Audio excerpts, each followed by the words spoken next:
tindera ng lugaw, gulay at prutas, ngayon may-ari na ng milyong-pisong kumpanya.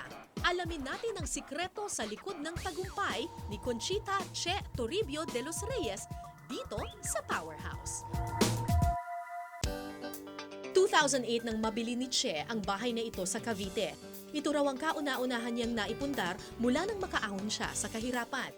Meron itong 3 palapag at may lawak na 1,000 square meters. Kasama pa rin ni Che sa bahay ang lahat ng kanyang mga anak at apo dahil ayaw na niyang mapahiwalay sa mga ito. Ang kisame ay gawa raw sa antique na kahoy mula sa Isabela. Sa sala naman, makikita ang Swarovski crystals at Royal Albert Glass Collection ni Che na mula naman sa Italy. Hindi naman po talaga kayo taga Cavite, kayo po'y tubong Bohol. Bakit po kayo nag-decide na dito mag-settle down? Kasi dito ako nakapangasal. My husband is from here. So dito ang inyong soulmate. Palad.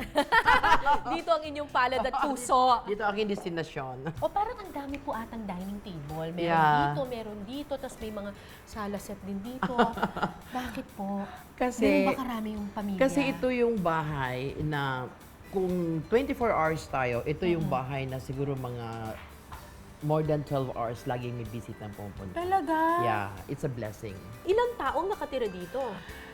Actually, yung 5 anak ko, dito lahat kami nakatira. Wow. And their family, and the yayas as well. They have their own rooms. And masaya kami. Ipinasilip din ni Che ang master's bedroom. Simple lang ang loob pero nandito raw ang alaala ng kanyang hero. Sino po ito? Itong picture na ito, this is my hero. Siya yung nanay namin, siya yung nanay ko. Alam mo, she was willing to die for us. She did not want to disturb us. May cancer na pala siya, hindi na sinasabi, and she was pretending to be strong. Talagang naging terminal na pala yung cancer niya. Alam mo, kasama ko siyang sobrang mahirap kami. Siya yung hero ko, siya yung strength ko. Talagang nagpapasalamat ako sa kanya. Siya nagturo sa inyo kung paano maging matatag. Maging matatag. Napakatatag ng nanay ko, sobra. The strong person that I am today. Sa kanya ko naman na yan. Ano ang luho po ni Alam Ma'am mo, Che? ang compensation ko na lang sa sarili ko at saka yung parang pinakalibangan ko is to shop. Okay. Shopping. Because, Shopping. alam mo, ngayon na lang naman ako nakakapag-shopping nung ang edad ko Oo is 50. naman. 50, Oo. no? For so long a time, sobrang mahirap, you know? Naghahilig ako sa shoes, sa bags, in jewelries. But Ilan po ang sapatos ninyo? ang sapatos ko, kung talagang iipunin natin, of course, I have more than like 300. But in my closet, wala ka makikitang marami kasi pagka nag 3 months old na siya, pinamimigay ko na. Eh bakit po? Sayang. To share. Ano po yung pinaka-proud kayo na sapatos? Pinaka-proud like my Ito po, Giuseppe LV. Zanotti, I have LV, I have Chanel. Pero kaya tama na. I have Louboutin. Anong pinaka-paborito ninyo po? Anything goes. This is my Dior Ano po yan? boots na hindi ko pa nagagamit simula ngayon. Ano pong tatak niyan? Christian Dior. Dior bang tawag doon? Oh. Anong size po ng paa ninyo? 8 nga lang eh. Ayun, 8. So sa lahat ng mga size 8, pumila po kayo dito after 3 months, ipamimigay po Ang yung Dior. binibigyan ko, alam mo, ang binibigyan ko, yung talagang hindi nila napaprioritize yung pamimili ng mga signature. Ito, ang ganda naman ito, ma'am. Oh, I bought that in Europe also. Alam mo, mga maliliit lang naman talaga yung Cara. You know, yung maliliit na bagay, binibili ko, parang pag iniista ko muna siya. Pag naisip ko na bagay ito sa bahay ko sa Cebu or bahay ko sa Tagaytay, dadalhin ko siya doon. Ilan po ba ang bahay ninyo? Maraming blessing binigay si Lord na ano. More than 5. More than. More than 20. Oh my God! Madilim at masalimuot ang naging nakaraan ni Che at tila telenovela nga raw ang hirap ng kanyang buhay sa Bohol noon. Labandera ang kanyang ina samantalang kartero naman ang kanyang ama. Nung bata po ba kayo, ano ba pangarap ninyo? When I was in high school, nagkaroon na ako ng pangarap na mabago yung kahirapan. Ang alam mo, nung elementary ako, nasabak na kami sa pagbibenta ng gulay at saka yung mga kerosene gas sa palengke because 1970s during those times, wala naman talaga pang electricity noon the time. Meron kaming vegetable garden, yung mga 3 months lang siya. Tapos pag Saturday, ibibenta namin siya doon sa kitchen sa hospital. So, isa yun sa aming pinagkakabuhayan. Ano yung hindi niyo po makakalimutan na tagpo sa buhay ninyo nung bata kayo na talagang nakaranas kayo ng sobrang hirap? Yung bahay namin, binuldozer talaga. Because hindi daw yung lupa namin yung tinira namin. Yung literal binuldozer, talaga siya, nagiba siya. So sabi ko, oh my God, ganito pala pagka talagang, alam mo na, di ba, pag yung kawalan. Nabigyan daw noon ng pagkakataong makipagsapalaran sa Cavite si Che, pero ang inakala niyang swerte, nagdala pala ng mas maraming malas sa kanyang buhay. Naloko siya sa furniture business na inahabilin sa kanya ng kanyang tiyuhin, nabaon sa utang, nahiwalay sa asawa, at muling naranasang mapalayas sa kanilang tahanan. May punto ba sa buhay ninyo na inisip ninyong wala na, give up na ako? Yes. Honestly, yes. Nung gumigive up na ako, sabi ko, Lord, alam mo, sa totoo lang, ang dami mo namang pangako eh. At saka pinanghawakan ko yung pangako na yon. At saka alam kong totoo yun kasi kayo ang nangako. Ito parang wala pa. So kung ayaw mo na lang talaga akong payamanin, literal, ayaw mo na lang mabayaran ko na lang yung mga utang ko. Kasi pagod na rin po ako. Gusto ko na lang peace of mind every day. Now, looking back, Yeah, alam mo, yun na yung masasabi ko. Kaya nga ako yung living testimony of the goodness of God. Sa kagustuhan ni Che na makaahon sa hirap kung ano-anong trabaho ang kanyang pinasok, hindi niya akalaing ang pagsugal sa negosyong pampaputi ang magbibigay pala ng liwanag sa kanyang kinabukasan. kailan po dumating yung big break ninyo dito sa beauty business na ito? It all started, nagtinda ako ng kaldero, nagtinda ako ng gulay, prutas, ang dami ko pinagdaanan hanggang sa naging ahente ako ng insurance. And nung naging nasa insurance industry ako, doon namin nag-alok na ng beauty product. Similar to what we have now. Nung may nag-introduce sa akin, alam mo, nakita ko na. Nakita ko na yung potential ng negosyo. So from there, I decided na ito na yung gagawin kong hanap buhay. Ano bang ibig sabihin ng Buchet? Buchet actually is beautiful Che. And that's my name, Che. Beautiful Che. Che, yeah. Ah, tapos inartihan nyo na lang na ginawa yung Buchet. Yeah, parang sounds French. O, di ba?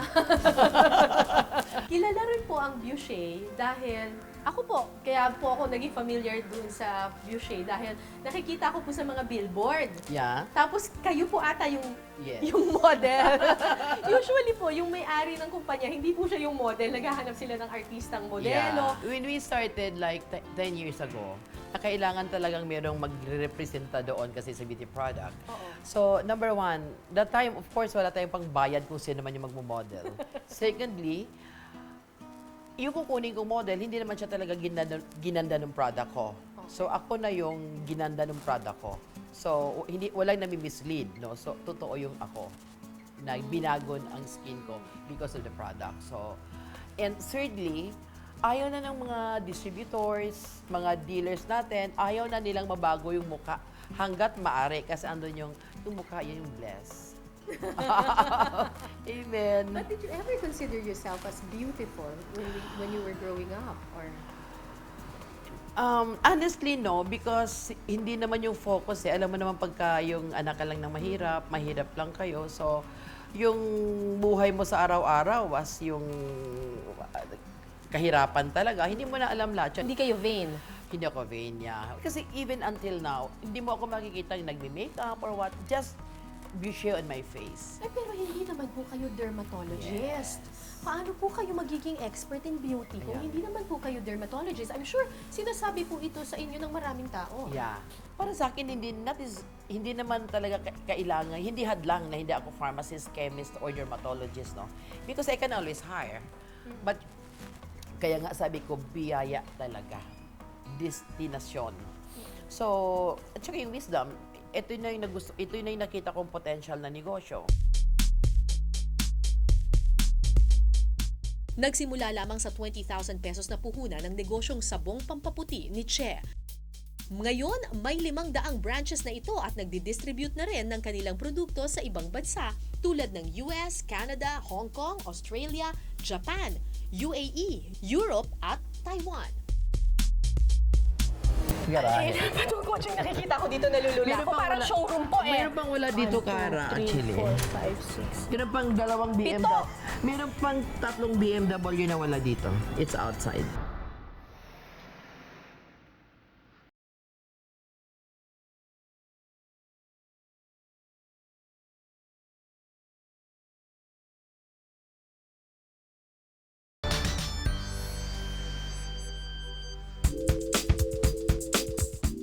Ika nga, when it rains, it pours. Mula nang maitayo ng negosyanteng si Che Toribio de los Reyes ang negosyong ito noong 2000, nagtuloy-tuloy na ang kanyang swerte. Nakapagpatayo siya ng mga bahay at nakabili din ng 22 sasakyan. Ito yung aking maliit garahe. Itong kotseng nakikita ko dito nalulula Meron ako. pang Parang wala- showroom po eh. Meron pang wala dito, Kara, actually. 5, 6. Meron pang 2 BMW. Meron pang 3 BMW na wala dito. It's outside. Ginamit ng Teka anak ha. ko. Okay. Mercedes-Benz po to. Kayo po ang nagdadrive nito? Of course not. Ah, hindi po. Ang cute nito. Yeah, this is- Anong tawag po dito sa ganitong kotse? I do not know. This is my Ay, hindi niyo po alam. Camaro. Kanino Is it po naman- ito? My eldest son uses this car. Ah, ito naman. Ay, ito BMW Yeah, naman sometimes to. my husband drives that one. Eh, kayo po, saan po kayo sumasakay? Here, this is my car. This is a bulletproof car. Marami po bang threat sa buhay? Yeah, I am forced to use bulletproof car. Pero kayo po ayaw ninyong sumasakay sa mga ganitong sports car? Yeah, because kung pwede lang akong sumakay dun sa aking dating adventure, I started with adventure. Mas gusto nyo dun gusto lang. ko pa rin doon. Kailangan ko na talagang gumamit ng secure. Na bulletproof. Pero ito, hindi rin ako masaya sumakay dyan. Masaya sila. Pero ako, masaya din ako na nakikita ko sila, na happy sila. Eh pero parang open na open po yung garahe ninyo. Hindi ba kayo natatakot na baka manakaw po itong mga magasgasan? Alam mo, merong mga camera ito. Tapos meron kami security sa 24 hours. Oo. At saka in the neighborhood naman, alam mo, friendly naman lahat kasi Sa lahat ng pinagdaanan ni Che, ang kanyang mga anak ang pinaghugutan niya ng lakas at inspirasyon. Ang single mom, super mom din sa kanyang pamilya. Siya na yung pinaka the best boss talaga na maiisip ko. Generally, as a boss, very generous, tapos lahat ng motivation, lahat ng maituturo niya sa'yo, lahat ng maibibigay niya sa'yong payo, wala na, andun na lahat. Iniwan man si Che ng dating asawa noong lugmok siya sa hirap, nakatagpo naman siya ng panibagong pag-ibig ngayon. Sa kasalukuyan, katulong niya sa lalong pagpapaunlad ng negosyo ang kanyang asawa at mga anak. So, ano bang sikreto sa negosyo? sikreto sa negosyo? Sipag, disiplina, di ba? Yung disiplina to me is something like kapag ayaw mo na, yung ayaw mo, pero kailangan mong gawin. Kasi to me, ngayon ko naintindihan, yung time is gold. Kailangan everyday. Nagbibilang ako, Kara. You know, nagbibilang ako ng productivity ko everyday, even up to now. At saka, I am encouraging more on the entrepreneurship. Yung kailangan meron kang entrepreneurial spirit, yun lang. Kasi hanggat maaari ayaw ko na nag-i-encourage yung mamamasukan eh. Kasi kukonti yung mga factory na mapapasukan. Ang daming graduates, ang daming matatanda, ayaw pa mag-retire. Andyan na yung goal, you desire, hard work. Tapos kahit ano pa yung estado mo sa buhay mo, you share. Tsaka yung disiplina. Lola, I have a letter for you. For me? Thank you, Steve. How sweet. Pwede i-xerox mo to. Tapos i-keep mo forever. Kasi ang ganda na sinasabi mo rito.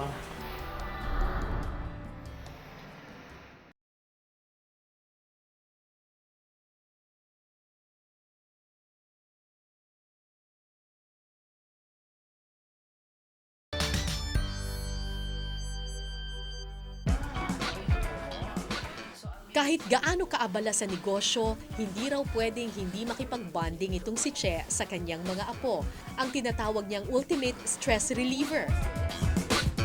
Lola, I have a letter for you. For me? Thank you, Steve. How sweet. So I am so grateful that my life was blessed with you. You have been through a lot of sacrifices. I literally adore you. Naku, kakaiyak ka naman. Pwede i-xerox mo to. Tapos i-keep mo forever. Kasi ang ganda na sinasabi mo rito. God bless your life. Ha?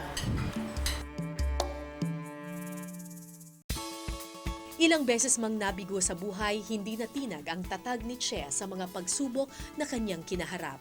Sa sipag at disiplina, ang pursigidong tindera ng lugaw, gulay at prutas Ngayon, isa ng matagumpay na negosyante. Kung meron po kayong maipapayo sa iba pang mga kababayan natin na nakakaranas din ng parehong hirap na naranasan ninyo noon, ano po ang sasabihin ninyo sa kanila? Umpisahan nyo muna that you have a very clear motive.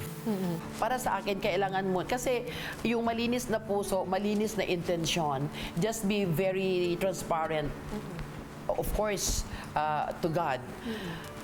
Linisin mo yung puso mo, then you desire, then you goal, no, na talagang magkaroon ng pagbabago. Don't give up. Kasi ang katapat actually ng kawalan, pangangailangan at kahirapan ay sipag lang talaga karayan. And with that, maraming salamat po. Kung kaya ng isang anak ng labandera Amen. na hindi nakapagtapos ng kolehiyo, na Amen. maging successful katulad ninyo, kaya rin ng iba. Amen. Thank you for being an inspiration to a lot of people. Yes, Thank you Carla. very much po. Thank you. Salamat God bless po. you. God Your bless show you. and your family.